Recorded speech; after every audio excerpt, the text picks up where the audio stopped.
It's a privilege to have Professor Satinder Dhiman from Woodbury University, Burbank, United States, California to India this particular venture. Hearty welcome, Professor Saab.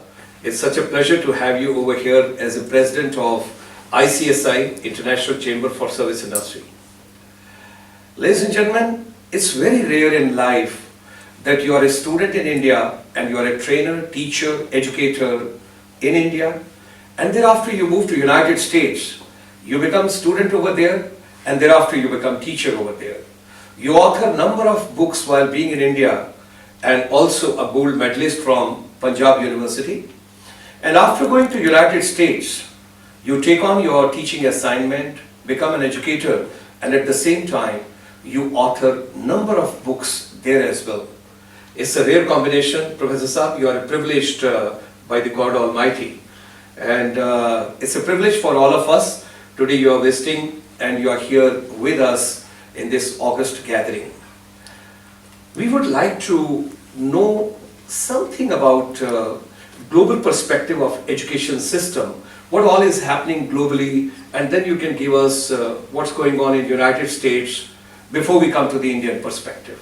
Let's have your views on that. Sure. First of all, I'm delighted to be here amidst this August gathering and my wonderful friend Dr. Sharma here.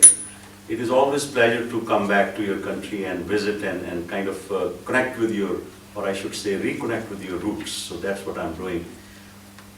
Before we go to the international scene, let me share something about the US education system. There are some features which are different, there are some features which are same. So let's be clear about what we are talking about, and then we can talk about global or international arena. In the US, just like in India, we have what is called K through 12. K through 12 meaning 10 up to 10 plus 2. So shuru se lekar end tak schooling is called K through 12. That we call high school. And then there is a degree called AA degree, associate degree. That particular degree can be rendered or given in many ways. There are special colleges called junior colleges. We don't have that concept exactly in India, but they have a very interesting set of colleges called junior colleges. They are state colleges, meaning government colleges, where students from high school can go to those particular colleges, which give you a kind of, it's a midway approach from going from a school to a university. So you go to those colleges. Then there are private universities which offer associate degrees, bachelor degrees, master's degrees, and then up to PhD level. Now, the system is divided like this. 10 plus 2 is 1, K through 12, that's high school. After that, you have junior colleges. Then you have within state, there are different layers. For example, I'm based in California. Over there, we have what is called Cal State System, California State System of Education. They have universities which offer mostly up to the master's degree, and some universities offer a PhD in conjunction with a major university, for example. So you have college schools, junior colleges, you have private universities and colleges, and then you have within the state, you have Cal State System in the California. Then there is the highest branch of education in California. It is called UC system, University of California. Similarly, different state, University of New York, they have all over the states. Those are, for example, if I may say that University of California system is probably the most advanced public education system in the world. There is no other system which comes very close. We have a university called University of Berkeley, where people have written books, great books. Some of them have won Nobel Prizes also. So that is the most distinguished elite form of education that you can get. Other states also have it, but California's UC system is very, very important. UCLA, some of you might have heard the name, is an important university within. The other interesting thing is over there people will say school. School does not mean school. School can mean a college, a university. School can mean a particular department within a university. For example, if you come to United States and you say, oh, you teach at this school, that does not mean you teach at high school. That means you may be teaching at a university, a school within a university. So this is a basic structure that everybody has to follow. The public school system is very, very good, meaning there are so many checks and balances. For example, I have 3 boys, all of them went to public school, not private schools. We may have afforded that, we might have afforded that, but myself and my wife chose to not send our children to the private school institution. Only public school from K through 12, they went to those systems. Then after college, you have a choice. One of my eldest son is going to state system. He was a student at UCLA. Then he decided to go to the Cal State system as such. My wife also works at Cal State system, but I teach at a university, which is a private university, which is called Woodbury University, Burbank, California. When we talk about the global perspective now, you have given a wonderful scenario as far as the United States is concerned. Generally, it is considered that Finland has got one of the best education systems. Would you like to highlight something onto that in the global perspective? Sure. I am not too much familiar with the Finland system, so I will ask you kindly to help me understand what the system is. What basically we have picked up is that to take out the creativity of every child, Finland has got a wonderful model as far as the education system is concerned. And then more than an examination, there is a collaboration. You know, they want a collective efforts to be done by everybody. That's another part. You were talking about, you know, this morning when we were sharing, you mentioned something about Sweden or Denmark. Denmark, I'm told that Denmark also has a very good system. Now, one has to understand, as I indicated earlier, in the United States, the schools are very, very good. Of course, you know, every country has their own challenges, so there are problems at schools like any country, but the education system as such is so good that I cannot even describe. So you can understand a person who was educated at, like, you know, public schools here, you know, government schools, and then you go there. So every now and then, the parents will be invited, you know, not only just parent-teacher meetings, but we will be invited on certain occasions. You know, it's called back to school night, one particular event. So when I went there, I saw the setup of those schools, the assessment standards, the evaluation standards, the teacher training programs, they are absolutely the best. I was very amazed. I said, you know, if people in India could be exposed to that kind of education system, the revolution can happen. But then at the same time, I compared my education. At that time, we didn't have those facilities. While we didn't have those facilities, but we had focus and concentration. Now kids are more distracted thanks to social media. So, you know, overall, I don't know how much learning takes place, even if you have the best education. So I have my own views about those things. But as far as the opportunities are concerned, as far as the facilities are concerned, as far as, you know, books and all that, every student in high school, up to high school, is given books free by the state. Every book is given free. And the classroom is so equipped. You know, it has central announcement system. In the morning there's a prayer, and depending upon which kind of school it is, a faith-based school, and so on and so forth. But the facilities, the number of television monitors, number of computers, iMacs and all that within a classroom is unimaginable. And there's a reason for that, because in America, every tax-paying person contributes to the school system. You know, every tax-paying person contributes to the construction of roads. That's why those are. But because of that perfect system, the government is able to invest into the education, and it is splendid as far as the education is concerned. As you travel, you know, very frequently to other countries also to be a part of the education process, education system. So besides United States, would you like to, because recently you were in Switzerland also, would you like to share something about a little bit on to the global perspective of education of those countries as well? Yes, I was given the opportunity to work with certain countries other than America. Early on in the year 2000 or 1999, I was invited to El Salvador. El Salvador is a country in South America.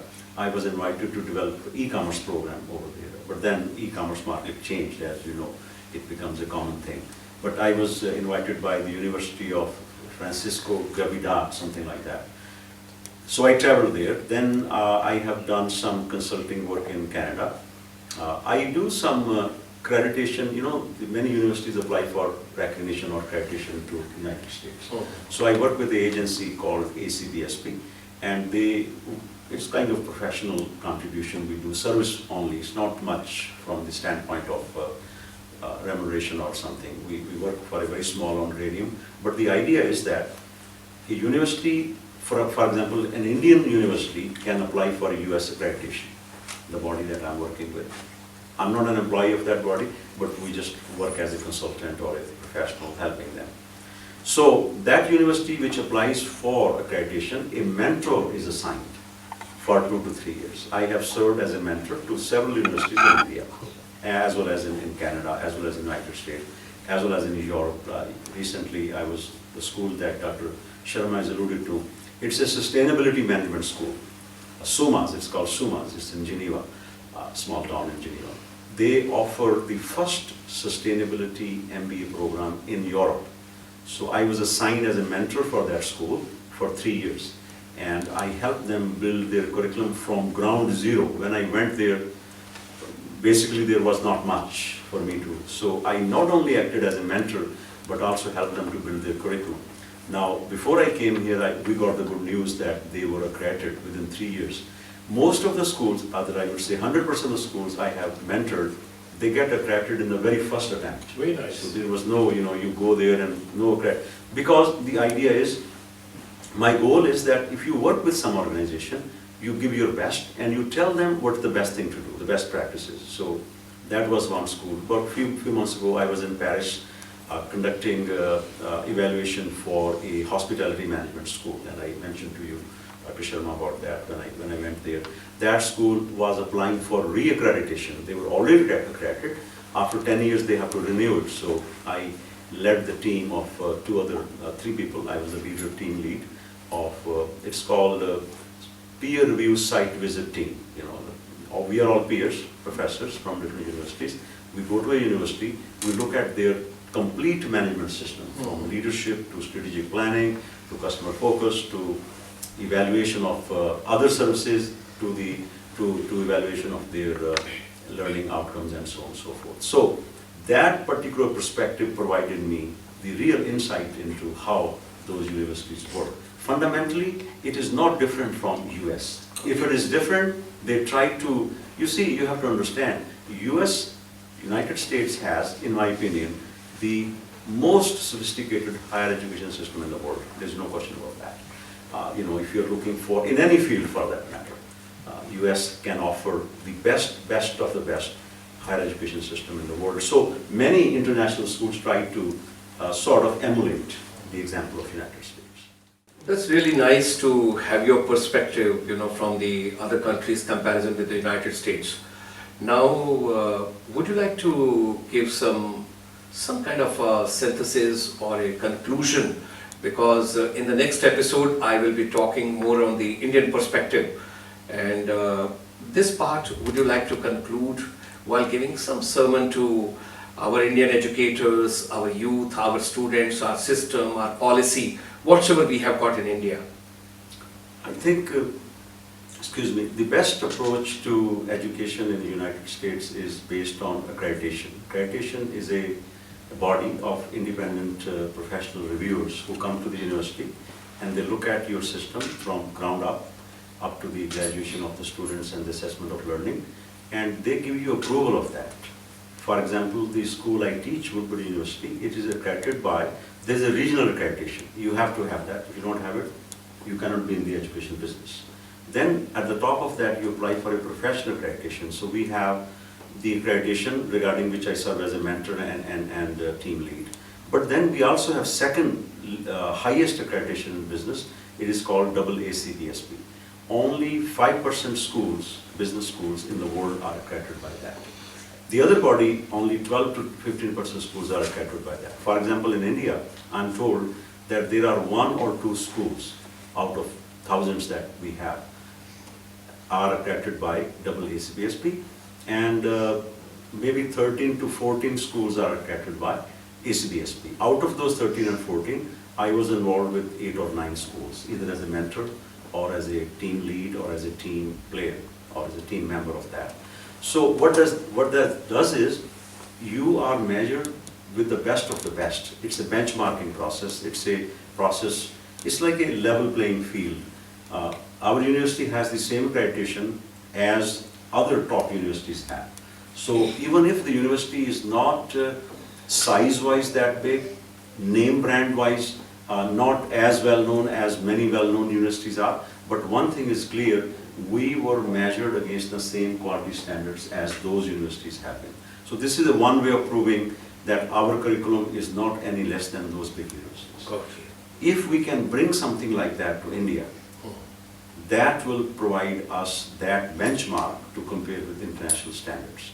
I think that one particular thing is lacking in our education system in India, and we will probably talk more about that in the next episode. So you agree with the theme which we have chosen for this entire series, this episode, empowering education and transforming India? Yes, that is the only way to do that. Okay. Let's have our audience, if somebody has got any question. My name is Chitra Kapoor, and I want to ask that in India, students do feel that they have an educational stress every time, from the very beginning of their education till the higher education level. So is there any kind of an educational stress for the foreign students, especially in USA? What do you have to say about it, sir? Thank you. It's a very good question. Stress is a very important factor, which has to be Actually, taken. there is no stress of education. The stress comes from the tests, on the final exams. So as far as that is concerned, I think both students are same. When I used to teach here, students used to feel the same way. But I believe that in India, somehow the way the education system is, we put too much importance on the final exam. Whereas in US, we may have quizzes, midterms and all that, and all of them can also contribute towards the calculation of the final grade. But from the point of view of student being stressful, I think the stress level is almost same. There is one vital difference in the United States, especially at the university level I teach. Currently I teach at the MBA level only. Before I used to teach BBA and MBA both. At the MBA level, for example, we do not give in-class tests for the most part. Accounting, finance may be an exception. I teach leadership. It is all based on projects. My class is based on, the class meets for 7 weeks, from 6 to 10 in the evening. One of the Monday through Thursday, one of those 4 days. In each session, the structure is this. I will use 20-30 minutes in the beginning for orientation for the session. Then we will open for discussion. Everybody has prepared based on their readings, so everybody is prepared to discuss things. So I will ask a provocative question. Okay. I will say, so do you think that women leaders are better than men as leaders? Or do you think that leaders are born or they are developed? So that will set the discussion, and students will use their learning, their readings to participate in the class. So class participation in, for example, my classes has almost 30% weightage, and which is every week. Then we have what is called, so everybody has to write a class summary, a critical summary of the class. What did they learn? How will they apply it with examples? So that is one part of the testing. Then we go to, there is no quiz or midterm in the class as such. Each student writes a scholarly paper at the end. It is based on research on leadership, change management, all of those interesting things like emotional intelligence, social. At the end means after 7 weeks? Meaning at the 7th week, Okay, that is the 7th week. And each class has group project. For example, they will be, in my classes, one of the things that I require is called social action project. Each student or each group of students, each team has to select a project in which they can make a difference in the society. For example, they may be working with a homeless shelter. They may be working with a particular organization which helps women and children. They may be working with a children's hospital. They go there, they create some software for them, they create a flyer for them. In one of my classes, student created a sort of website for an animal shelter place nearby. And all of this information is then available on YouTube. If I can give you a link, you can go there and see student projects. So this is social action project. Each student also writes a scholarly paper based on ABA writing style. So combination of that gives you the grade. So the stress is kind of distributed rather than it is at the end. Now there is no final exam as such, there is a project. But the student is preparing for that throughout 7 weeks. So if I can say, the stress may be more towards the final exams, because I remember my own days as a student here. I still sometimes wake up at night, like dreaming that I'm getting late to my MCOM exam, and that was almost 38 years ago. So the stress was that much, that it was so much important for me to do what I was doing. That type of stress is not there, because final exams, at least at the master's level, they are not as structured as we have it here. They are project-based. Okay. And sir, my question was also about the physical stress that the students bear at the primary and middle education level. Like they have so many books, the heavy bags. Right. So is that similar Yes. in abroad also? I can address that part because having, since I have seen my 3 boys grow up in schools and high school, so I can address to that. I do not think that I have seen so heavy bags that students carry in India. I have not seen that in the United States. As I said, the books are provided by the school, and mostly not, I would say maybe math and English, you can bring those books home. But most of the other books like social sciences and sciences and some other project, you leave those books at school. So the bag is not that heavy too, or the physical stress. The other thing is, there are school buses. Now, this is ITFT is a private institution, so you have your buses. Government schools may also have buses, but school buses are very common in public schools in the United States. So the transportation stress is taken care of, and it is very well guarded, very well secured mechanism. So as far as there is another thing that you have some tuition thing here, Yeah. Madam was asking. Extra coaching. In the evening, coaching, you have the student go to somebody comes to your home. That thing is not there in America at all. In America, if I may say, that if whatever you learn in school, no teacher can go to a person's home and then teach and get extra money. You can put your child to some other learning center for some help, but it is not as we have it here. Whatever is taught within a school, and the system is very good. You start at 7:30 in the morning. I think in the school it goes up to 3:30. So they cover a very wide range of subjects.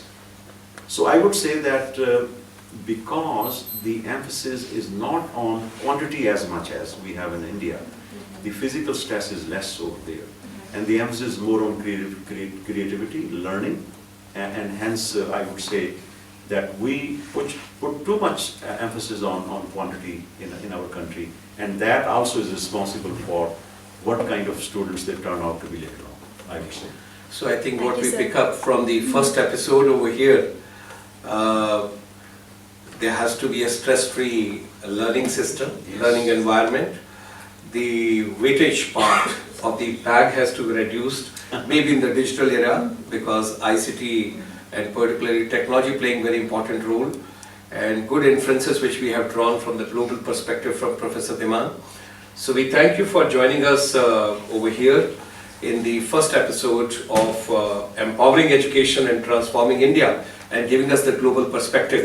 I'm sure in the next episode we will take direct hit on to the Indian education system, what all is happening over here, and that will take on the rest of the questions as well. Thank you very much for joining us. Thank you. Thanks. Thank you.